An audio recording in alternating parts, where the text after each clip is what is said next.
Olá, seja muito bem-vinda, seja muito bem-vindo. Nesta temporada 6, nossa professora Hilde de Klerk discorre sobre como preparar pessoas com autismo para a fase adulta. No último episódio, ela explicou que preparar pessoas autistas para a fase adulta precisa ser um processo de ensino.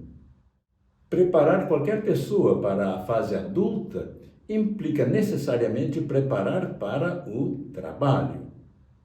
Por isso, a professora Hilde nos fala neste episódio sobre comportamentos importantes para o trabalho. Introduzo a questão perguntando: quando ocorre a maioria dos problemas das pessoas com autismo e por quê? A maioria dos problemas das pessoas com autismo ocorre quando elas têm tempo livre. Por que isso é assim?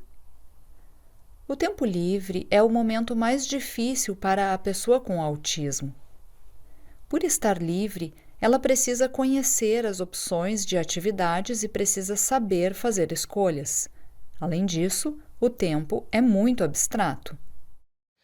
Para pessoas típicas, é muito prazeroso ter tempo livre, porque elas podem fazer o que têm vontade. Mas, para a pessoa com autismo, isso nem sempre é assim. Elas precisam aprender habilidades de tempo livre. Por isso é tão importante ensinar atividades aos alunos na área de trabalho. Mais tarde vamos aproveitá-las como atividades de trabalho ou atividades de tempo livre.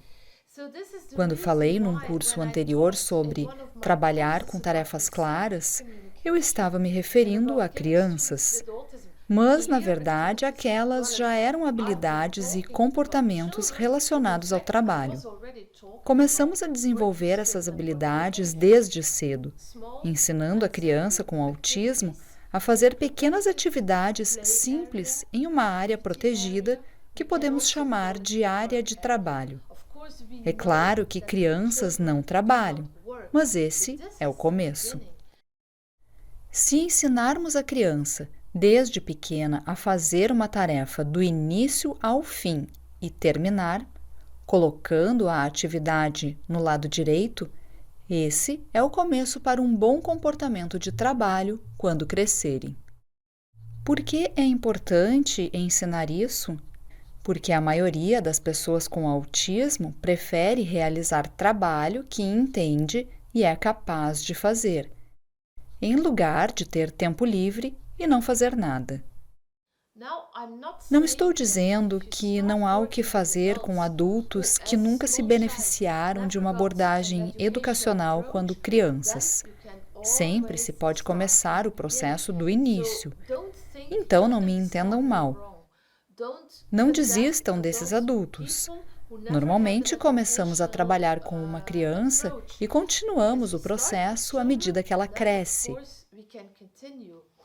Mas, se vocês têm um adulto no grupo que nunca foi à escola ou nunca teve uma educação especializada, então comecem a trabalhar como se estivessem começando com uma criança.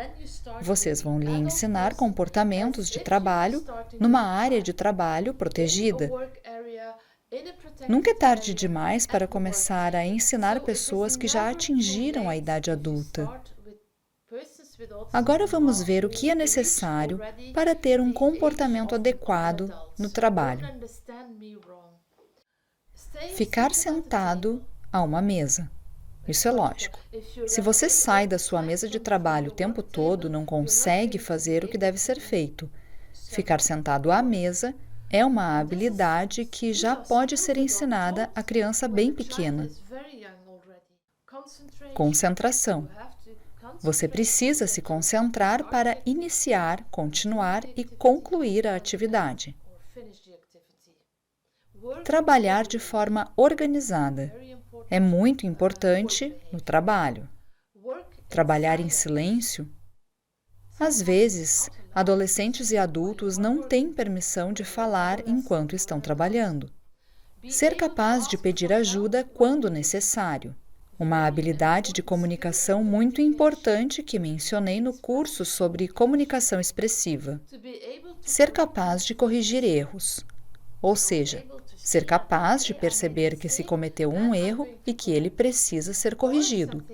Ou então, não ter um ataque de descontrole caso o supervisor observar que você cometeu um erro e que é preciso corrigir ou recomeçar o que estava fazendo. Este também é um importante comportamento de trabalho.